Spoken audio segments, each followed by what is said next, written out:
Today we will discuss placental hormones. What is placenta? If I ask you, what is placenta? Sorry? Connection between the fetus and the It's a connection between the fetus and the mother. Any other definition?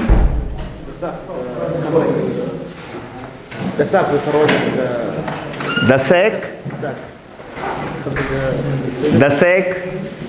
When you say placenta, we say placental membrane. Now, what do you understand by this word, placental membrane?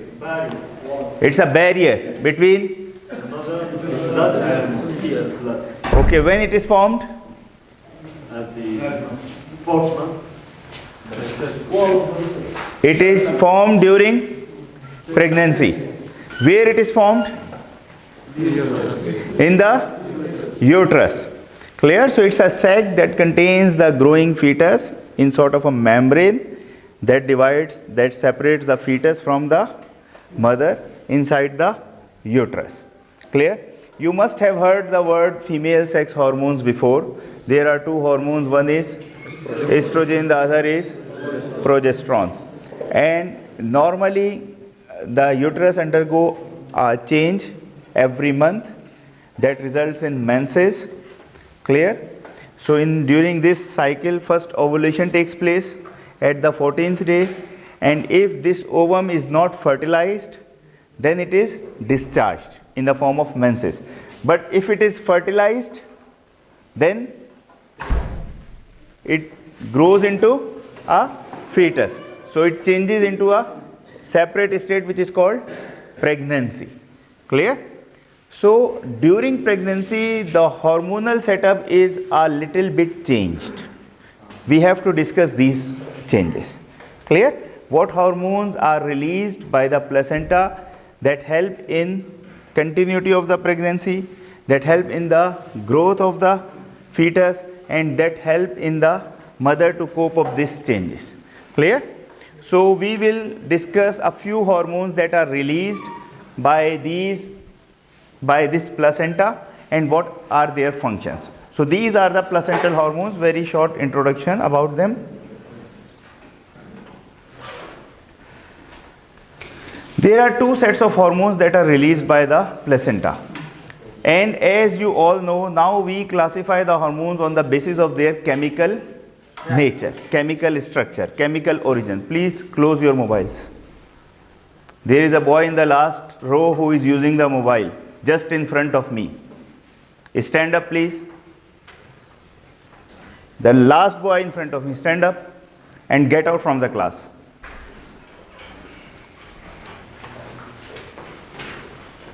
So there are these hormones are categorized on the basis of their chemical natures. One of the class of hormones, they contain amino acids in their structures and they are called peptides. The others, they derive from cholesterol. They are originated from cholesterol. They contain a nucleus in their structure, cyclooperhydropentanophenanthrene. They are categorized as steroids. So the peptide hormones are 5 in number. Can you see these? No. Okay. Can we just drop it down if possible? Or the other one?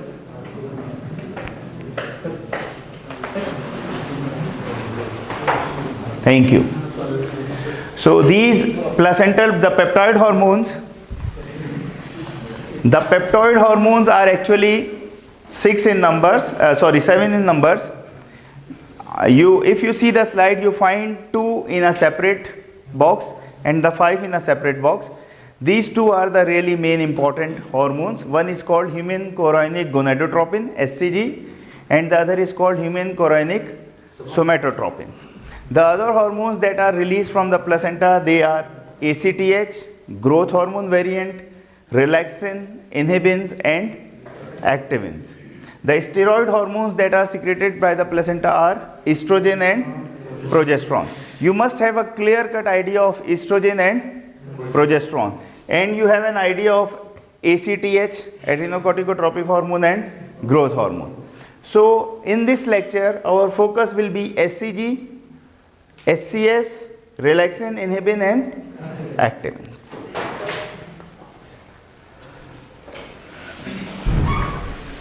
So this is the same slide that is just showing the names.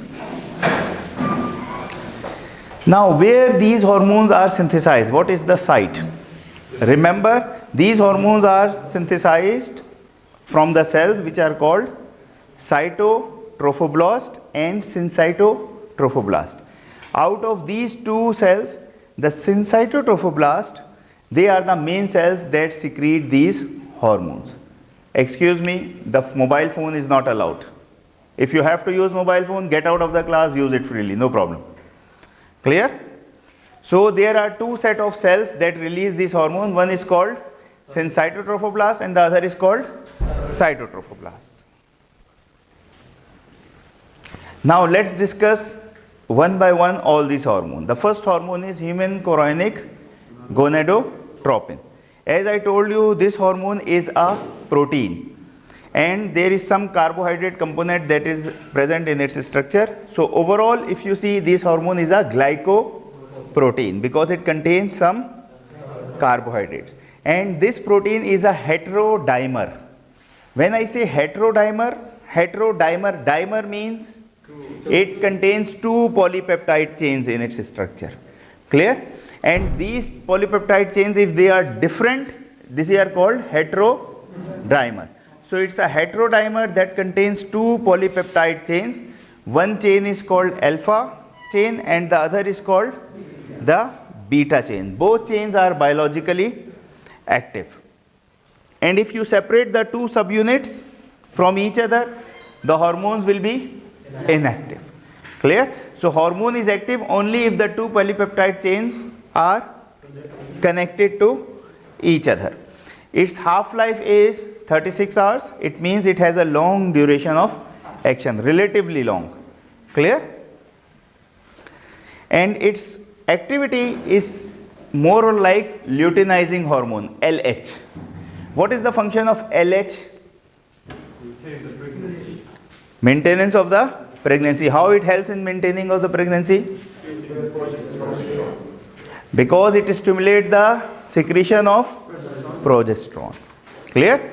So here if you see, the function of this hormone is that it helps the placenta to release progesterone to continue the pregnancy.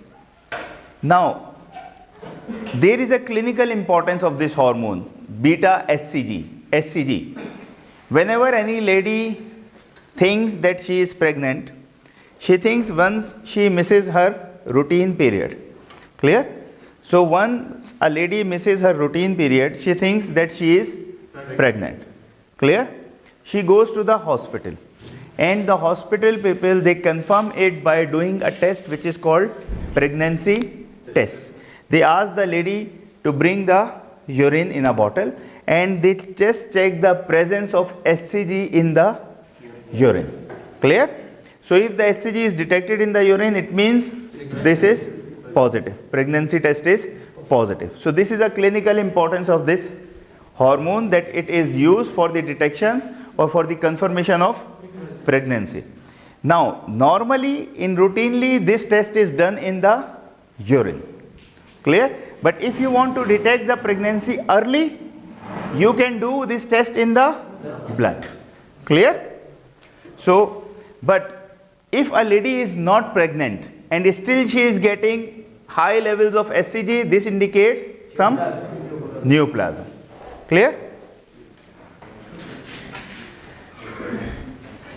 These cells, this hormone beta SCG, it is secreted by both cells, syncytotrophoblast and cytotrophoblast, before the 5th week of the pregnancy. Clear? But after 5th week, the main cells that secrete this hormone is syncytotrophoblast. As I told you earlier, the main cells that secrete the hormones are syncytotrophoblasts. Now this hormone, its synthesis starts from 8 to 9 days after ovulation. Clear? And this is the time, the earliest time of the pregnancy. because the fertilization can occur only within the 2 days of ovulation. Clear? Once ovulation happens, the ovum can be fertilized within 2 to 3 days. Clear? So once the fertilization occurs, it means the pregnancy has started. Clear? So within 8 days, if you see, it can be measured in the blood, and this is the time when the menses has not started, because the menstruation occurs after 2 weeks of ovulation. Clear? So it means you can confirm pregnancy by measuring HCG in the blood. Clear? So the hormonal level can be increased soon after ovulation, within the 1 week. Now, if you see the pattern of release of this hormone throughout the pregnancy, you will notice that beta HCG is one hormone that is released in high quantities in the initial time of the pregnancy. Clear? So as soon as the pregnancy starts, the level of HCG is started to increase. And remember its function. Its function is like that of luteinizing hormone, to continue the release of progesterone. Clear? So as soon as the pregnancy starts, the level of the hormone, the release of the hormone increases, and it peaks very quickly. Clear? If you see, this is 180 days. So it releases very quickly, and in the week of the gestation, if you see, you can see at 10th week, almost 8 to 10 weeks, it reaches to its maximum level, maximum release. Then after this, there is fall in the secretion, and this fall is sudden. So if you see, it comes around 13-14 weeks at a baseline level. It doesn't goes zero. Clear? It comes to a minimum level, and then rest of the pregnancy it is released at this continuous level throughout. Clear? So it is a hormone that is released soon after the ovulation, soon after the fertilization, reaches to the maximum within, you can say, 10 weeks, and then comes to a baseline level within 15 weeks, and then during the rest of the pregnancy it is continually secreted at a constant rate. Clear? The function is like that of luteinizing hormone, to stimulate the secretion of progesterone. Can you go back to the first slide? Then it's written there that HCG secretion peaks at 10 to 12, while in the diagram it shows that it gets down in the 10th week. It's written like this, but you know, the things are not interpreted absolutely on the base of one diagram. Clear? It gives you an idea. If you see here, this is about the week, here it is 7.5 to 8. Clear? So you may find some shift in the diagram. This is not an absolute thing like this, but you should have an idea that the maximum level reaches from 8 to 10 weeks. Clear? Then the baseline level reaches about 14 to 16 weeks, and the rest of the pregnancy it continues like this. Clear? But if you just see this diagram, you can interpret that the maximum level achieves in 7 weeks, then it comes to the baseline level, so no problem. Clear? What is we showing, it is based on multiple studies. Clear? One more thing is, the level of the HCG differs from female to female. Its level depends on the mass of the placenta. If any lady has more placental mass, she will have more level of HCG. Clear? Suppose if the lady has multiple pregnancy, clear? Twin pregnancy or triplet pregnancy or quadruplet pregnancy, what will be the level of mass of placenta? Large. So what will be the level of HCG? Large. Clear? So the level of HCG corresponds to the placental mass.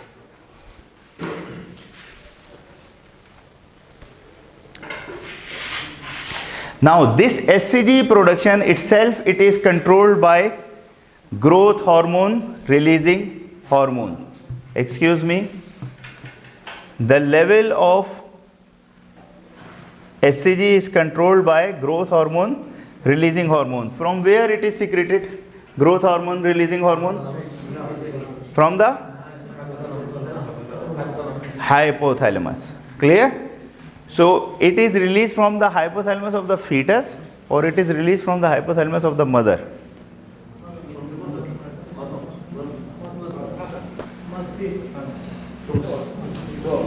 Both. Clear? Placenta is a site where the stimulating and the controlling factors are both from mother and from the fetus. Clear? Similarly, there are other agents that can influence its release, that can inhibit release, like interleukin 6, epidermal growth factor, and the mechanism of action involves cyclic AMP. Sir, can you repeat the first point? Yes, I said that the growth hormone releasing hormone, it is one factor that stimulates the secretion of SCG from the placenta. From the placenta. What? This hormone is secreted from the placenta. This growth hormone releasing hormone, it is secreted from the placenta itself. But this is under the influence of hypothalamus of mother and under the influence of hypothalamus of fetus. So they facilitate the secretion. They facilitate the secretion of this hormone from the placenta itself. I told you, if you remember the first slide, I told you some name of the hormones. ACTH, growth hormone variant. You remember these names? Inhibin, activin. All these hormones, they are related to the secretion of SCG by the placenta. If you see this slide, growth hormone releasing hormone, it stimulates the secretion of SCG, growth hormone variant. Clear? Then I told you one hormone which is called activin. Activin stimulates the secretion of growth hormone releasing hormone and SCG, both from the placenta. The other hormone is inhibin. Inhibin is the hormone that inhibits the secretion of SCG and growth hormone. Clear? So in the placenta, if you see in this slide, I have discussed 4 hormones. If you see, one is SCG and the other 3 hormones, they are related to SCG. SCG is under the control of growth hormone releasing hormone by the placenta itself, which we said growth hormone variant. This growth hormone releasing hormone is under the control of hypothalamus from the mother and from the fetus. Clear? Now there are 2 hormones. One is called activin that stimulates the secretion of both SCG and growth hormone releasing hormone from the placenta. There is another hormone which is called activin that inhibits the secretion of growth hormone releasing hormone and SCG from placenta. Is it clear? A little complicated, but is it clear? Yes, please. It's a placenta gonadal hormone. It's not a growth hormone. It's a growth hormone variant, Not gonadal. not gonadal hormone. Clear? Sir, what do you mean by variant? Like variant means similar to growth hormone but not growth hormone.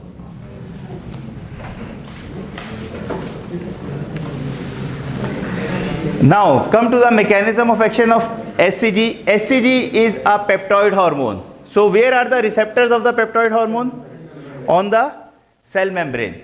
So it binds to the receptor that are located in the cell membrane. After binding, they activate the receptors and the G protein. It's a G protein linked mechanism. And after of activation of G protein, if you see, the ATP is converted into cyclic AMP. So the second messenger here is cyclic AMP. What do you mean by second messenger? Take the message from the cell membrane to the nucleus. Very good. Actually, if you see, the hormone has come and it binds to the receptor on the cell membrane. Now the hormone is not entered into the cell, clear, to produce its effects. Instead, it will activate the G proteins. The G protein will activate the enzyme adenylyl cyclase, which will convert the ATP to cyclic AMP. Now the further activation of anything inside the cell, it is due to production of cyclic AMP. And all the responses that are produced inside the cell is due to this cyclic AMP. That's why it is called second messenger. And if you see here, the cyclic AMP, it is causing the activation of protein kinase A. That causes the activation of phosphorylase kinase. That causes the activation of glycogen phosphorylase. And glycogen phosphorylase converts the glycogen into glucose 1-phosphate, and this is glucose, and this glucose is giving energy to the cells. Clear? So this is a whole cycle that all depends on the first on the binding of the hormone, and then secondly it depends on the production of cyclic AMP. Now what is the function of SCG? As we discussed, one function that it is very similar to luteinizing hormone. So it causes the production of progesterone from corpus luteum. Clear? Similarly, this hormone SCG, it also stimulates the fetal testicular cells to produce the stimulation of testosterone. Similarly, it also causes stimulation of thyroid activity in the mother. Clear? So slight stimulation, and both these, testicular hormone is an anabolic hormone, and thyroid in low quantities is an anabolic hormone. Anabolic hormones are those hormones whose actions are production of proteins. Anabolic or catabolic? Anabolic. Thyroid. In low quantities it is anabolic, in high quantities it is catabolic. Clear? Thyroid hormone in low quantity it is anabolic, in high quantity it is catabolic.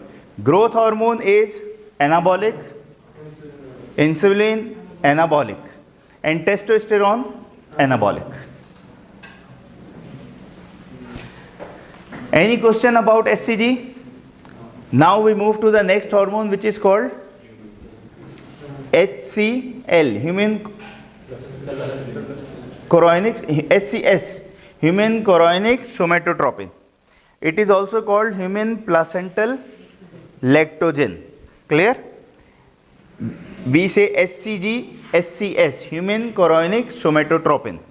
Clear? The other name of this hormone is placental lactogen.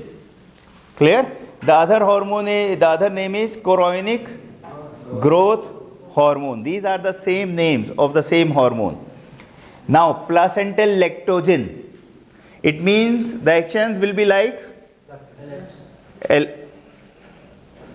lactogen is a separate hormone that is secreted from anterior pituitary. What is the function of lactogen? Secretion, production of milk, Production of milk and increase the production of uterus during labor. labor. Clear? So it is like lactogen. Clear? Human chorionic somatotropin is like lactogen. Its secretion starts from 2nd to 3rd week after ovulation. Unlike SCG, SCG secretion starts 1st week from 8 to 9 days. So 2nd week after ovulation, this is after 3rd week. Clear? And it continue till rest of the pregnancy. This hormone is a polypeptide protein in nature. Clear? And it's a monomer. It has only one carbohydrate chain, and its daily production rate is 1 grams per day almost. And if you see the graph, the secretion starts a little late. You remember here it is written in the slide, it is in 2 to 3 weeks, but the production here, if you see, this is from the 7th week. So it starts about, you can say, from 3rd to 7th week, and then it continues to increase. As the pregnancy increases, the level of secretion increases, directly proportional, till it reaches the last term, the final weeks.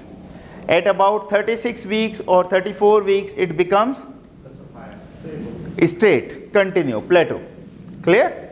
Here if you see, it becomes continuous at the 15-14 weeks, and it's a baseline, lower level.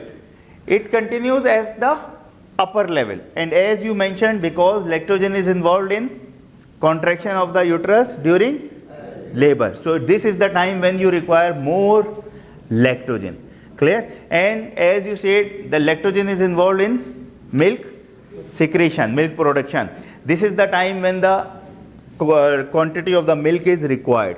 So that's why this hormone secretion, it increases as the pregnancy proceeds, and it becomes maximum and plateau at 36 weeks. Now again, the rate of secretion is directly proportional to the placental mass. Clear? So as the placenta is heavy, the secretion, the quantity will be high, and if the quantity is very high, it will be used for gassing of multiple gestations. I told you human chorionic gonadotropin, HCG, his function is same. If the placenta is heavy, larger, the quantity will be more high. And I told you another thing, that human placental lactogen, if placenta is heavy, large, there will be more secretion. So out of these two hormones, which hormone should be used for the detection of twin pregnancy clinically? What do you think? HCG or HPL? Why HCG? Because it can be earlier. First of all, HCG can be detected earlier.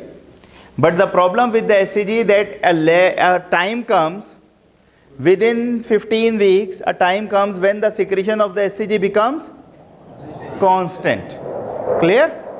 But the HPL secretion can be traced. As the pregnancy increases, the secretion increases. Clear? And when you see the pregnancy is continuing and the level of secretion is continually high, very high. So what do you think now? Which hormone is more effective in detecting multiple gestation? HPL. Both can be used. Both can be used, both can be effective. But clinically, if you say practically, the HPL is more, because the HCG secretion will become constant after the earlier weeks, 15 weeks. By after 15 weeks, it will be constant. Clear? But HPL is more effective in detecting multiple gestations. But remember, by principle, both can be used. Practically speaking, HPL is more effective, more logical. Yes, please. What's meant by multiple gestation? Multiple gestations means multiple pregnancy, twin pregnancy, triplet pregnancy. Clear? Like within one pregnancy, if you have two babies, 3 babies, they are growing at the same time. This is called multiple gestation. Clear? Clear? What is this?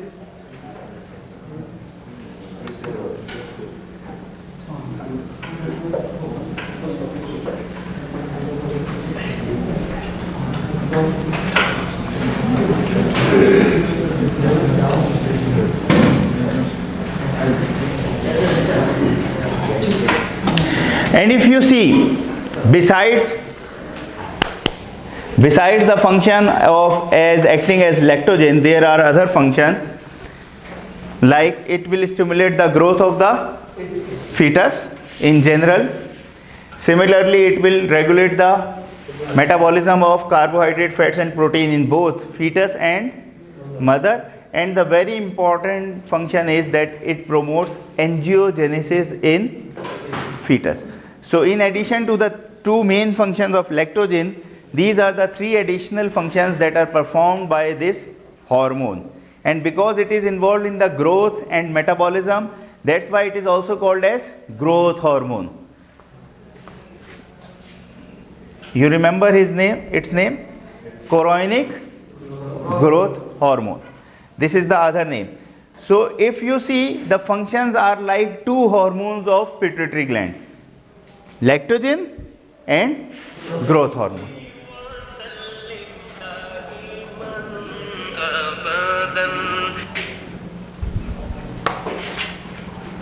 Now we come to the other hormones of the placenta. One is relaxin.